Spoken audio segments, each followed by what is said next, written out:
Good morning, everybody. I am Jennie Louwerse, PennDOT's Deputy Secretary for Multimodal Transportation, and I want to welcome you all to today's event, which coincidentally, it is Bike to Work Day. It is also Bike Month, the month of May.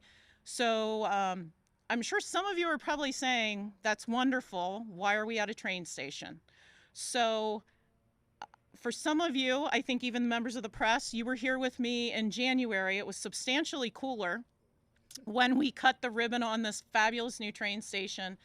But even on that day in January, you'll notice there are covered bike racks behind me. We had a bike, and I will tell you, it was very cold that day. So even though this is a train station, I'm going to use the term modal agnostic. So a planner used that this week, and I like to believe that we are modal agnostic.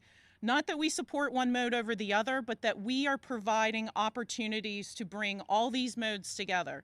So although the prime use on this site is a train station, we are very proud to have incorporated biking opportunities, parking, ample parking for this wonderful station, also spots for train pickup and drop off, or I'm sorry, bus pickup and drop off, and also walkable connections, not only to the borough, but to our great partner, Penn State Harrisburg, who they are represented here today.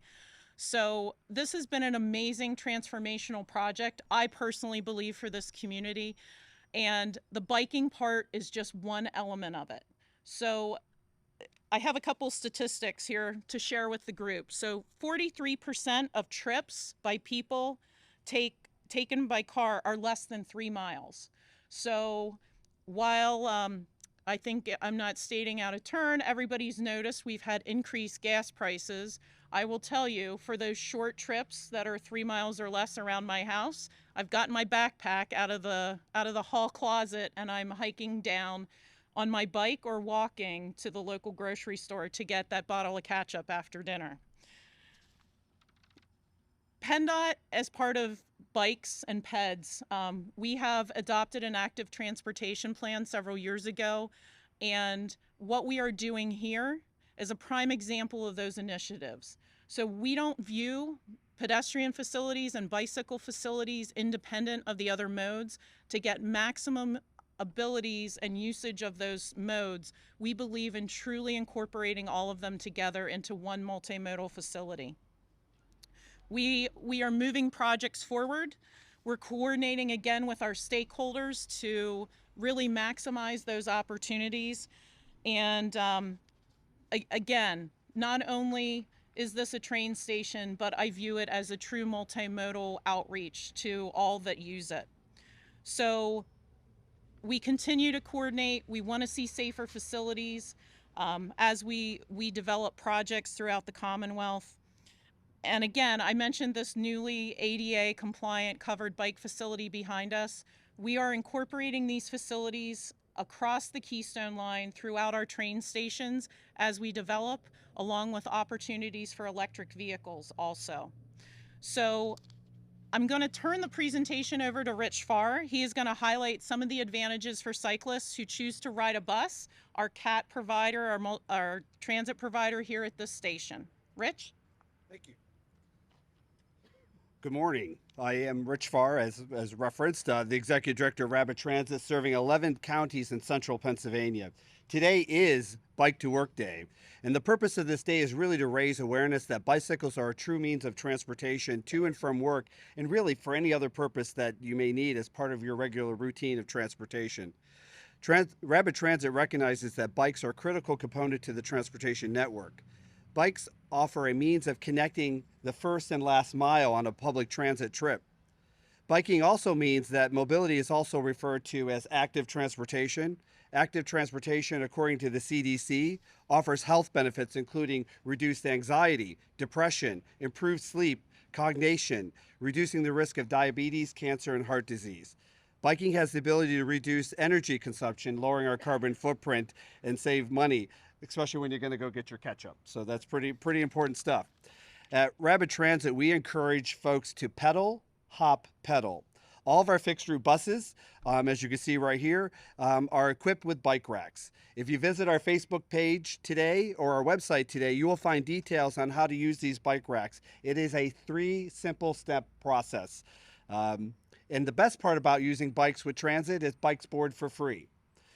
Adding transit and bikes to your commute will help you travel further, save money, and be healthier, all while getting where you need to go. Our communities and its residents are best served when there are multiple transportation options available. Where we're standing here today is one example of that success.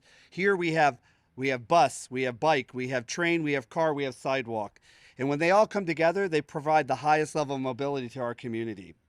Thank you, Deputy Secretary Louwerse, for including public transportation today in Bike to Work Day, because, again, transit is a critical component of that mobility network, and for highlighting the benefits that active transportation can bring.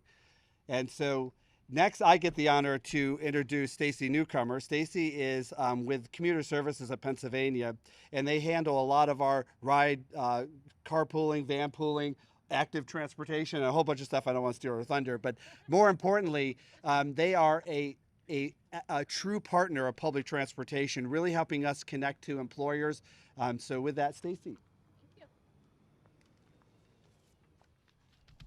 Good morning, everyone. As Rich said, my name is Stacy Newcomer. I am the Deputy Project Manager with Commuter Services of Pennsylvania. We are a transportation demand management project of the Susquehanna Regional Transportation Partnership, whose board consists of the transit agencies, the MPOs, and the chambers of commerce from a local 9-county region. I'm very excited to be here today as we celebrate National Bike to Work Day. The outreach team at Commuter Services promotes all types of green transportation options, as Rich had mentioned. So we're out there educating on carpooling, van pooling, teleworking, biking, walking, and taking transit. Our program offers free tools and resources to both employers and commuters to help with their commute back and forth to work, to help them find the easiest, greenest, most economical option out there. Some of these resources include a regional bike rack map and local information on bike share options. Having these resources readily available in our Commute PA app helps encourage commuters to make the shift from driving alone to a more sustainable commute option, such as bicycling and taking transit. National Bike Month is an excellent reminder that having a multimodal approach to our transportation network helps meet the needs of our regional commuters, and it directly supports our mission of reducing traffic congestion and improving the air quality. The Middletown Station here and the covered bike racks at this facility offer outstanding assets to help our commuters travel regionally and ease their decisions to make more sustainable commute choices. The bike racks here also provide solutions for those needing a first and last mile connection, as Rich mentioned, pedal, hop, pedal. We're honored to be here today at this beautiful new station to highlight how important bicycling is within the Commonwealth and help educate commuters on how the options accessible at this site enhances their connectivity throughout our region. Commuter Services looks forward to a continued partnership with PennDOT and our local transit providers across the region to provide information and resources to the community, demonstrating how easy it can be to commute between counties. So again, thank you for the invitation to be part of today's celebration, and I encourage everyone to use a green commute. Back to Jenny. Sorry. All right, so I just want to, before we close and open it up for questions, I just want to again thank Stacy and Rich, are really critical partners to the success of the programs we initiate. And sometimes the programs we initiate at the department are a result of the communication and coordination that we have with our transit providers and our communities, such as Middletown Borough, and the commuter services. So I just want to say, you know, these types of initiatives are truly, multi-partner, multidisciplinary approaches. So with that, I apologize, I need a drink of water. We'll open it up for questions. No questions? What are some of the things that PennDOT is doing to help ensure that more people will start riding bikes as opposed to just taking their cars everywhere? So, great question. So the question is, what are we trying to do to ensure people use active transportation? So I think, you know, it is a lifestyle choice, right? We are not here to say you need to do this. We want to encourage it, and by encouraging it, one, we are developing these strategies because I believe if we provide you with a covered bike rack and we provide you with great trails and wider sidewalks, if you have those safer options, people will embrace them and utilize them. Going off what you just said about the trails and sidewalks, what is PennDOT actively doing to make areas like Middletown, Harrisburg, etc., more bike friendly? So it's a multifaceted approach. Some of it is initiated through the local metropolitan planning organization. Some of it is initiated through our bike pedestrian program. Some of it is initiated through our Multimodal Transportation Fund. I will tell you, in all of those situations, we work with the communities because they really are the keys to identifying missing linkages and improvements that will provide for safer bicycle passage. And then, unless you guys have anything, I know we mentioned a lot of positives about biking, but in a concise way, like, what's your elevator pitch to like the average city commuter to bike to work? My elevator pitch to convince people to bike to work? Yes. Wow, that's a tough one. Sometimes I have to give myself the elevator pitch to bike to work, right? So again, we talk about avoiding diabetes. We talk about healthier lifestyle changes. I think, with the changes in working, some people are telecommuting now, but I think if you have the opportunity to bike to work, there's a lot of reasons why people do it. Some people do it because they love to bike. Some people do it because it's much cheaper when we're looking at $5 a gallon. Some people do it because it's cheaper and they don't have to pay to park.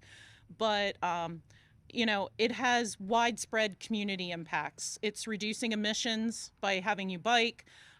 It's obviously a healthier lifestyle choice for many of us if we can do it. I know some days I get out of bed and it's much easier to say, you know what, I think I'm going to drive today. But I will say that I love having the option. I have the option to drive. I am also fortunate that I live a mile from a train station on the Keystone line. So some days I take the train into work. Again, it's all about the choices that we give people. So whether they want to bike, they want to take the bus, they want to take the train, or they want to drive, we believe that if we provide safe, great options that are reliable, people will make maybe better choices, not only for them, but for the community and the long-term environment. Jen, can I add a comment? Yeah, absolutely. So for public transportation, oftentimes the route doesn't necessarily go where you need to go. And so more than 4,000 bike boardings a month happen in our system.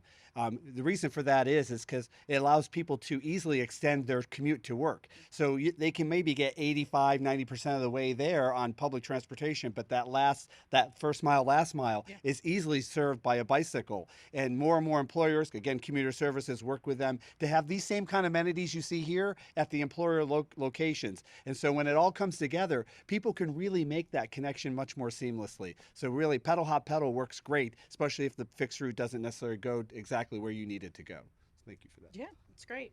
I'm told that pedal hop pedal thing is trademarked, so No one can steal it. that's right. Rich is very proud of that. As far as capacity, as this gains popularity, I see we have a few bikes on one bus. How do we get more bikes as more people want to do this? Being able to get on a single bus, say in an area that has fewer stops per day, and then as like what the capacity versus the bus versus what the trains can handle. So I'm going to handle the train part of it, and then I'm going to turn it over to Rich to address the bikes on the buses. But so we have the bike station here, right? But our Amtrak trains, the Pennsylvanian, also has the ability for you to check your bike for a small fee. And we've also worked with Amtrak to have convertible luggage bike racks on the Keystone trains, because prior you could take a bike in on the Keystone train, but it had to be foldable. So we're moving towards that, which has been transformational. So we do see we do see that movement of people wanting to take their bike with them also on the train. And I'll have Rich address the bus one. Unlike a train, as you can see, there's no storage compartment. So we do not check bicycles. If there's room on board, we will allow them to come on board, but it has to be done in a safe way. So, you know, as popularity grows with bicycles and as we replace rolling stock, they actually do have a 3 bicycle. So that would be something we would look at in the future as well. Guys, good? Good? All right. Hey, thank you, everybody. Thank you.